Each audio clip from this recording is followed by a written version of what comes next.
Sa gitna ng mega oil price hikes, nagbabala ang Department of Agriculture na posibleng sumipa sa 300 pesos per kilo ang karneng manok sa palengke.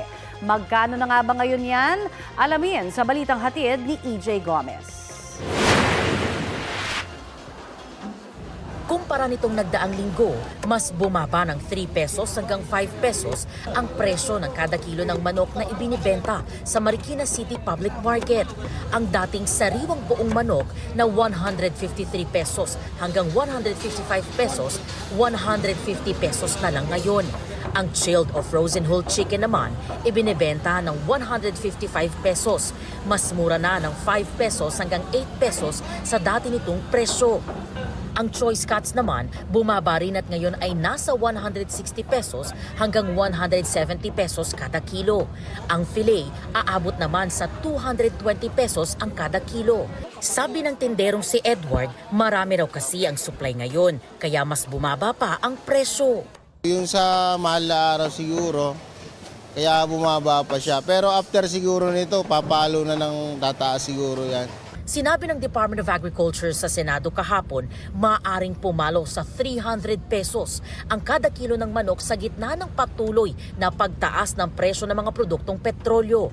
Basihan ng DA ang worst case scenario kung aabot sa $200 per barrel ang presyo ng langis sa world market. Malaki raw ang epekto nito sa mga supplier ng manok tulad ni Edward. Sa amin talaga putok yung pagtaas ng ano.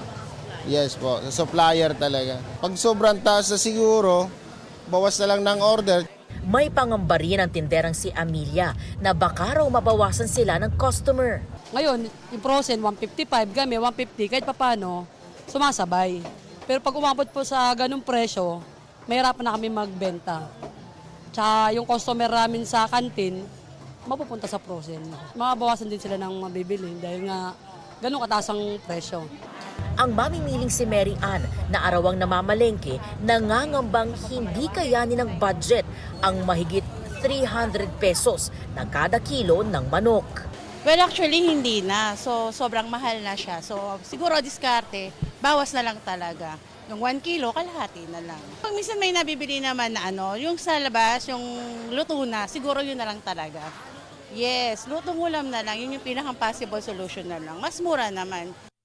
Ayon pa sa DA, sa isa ring worst case scenario na kanilang inilatag, posible rin daw tumaas ang presyo ng karneng baboy kasunod ng manok. EJ Gomez, nagbabalita para sa GMA Integrated News.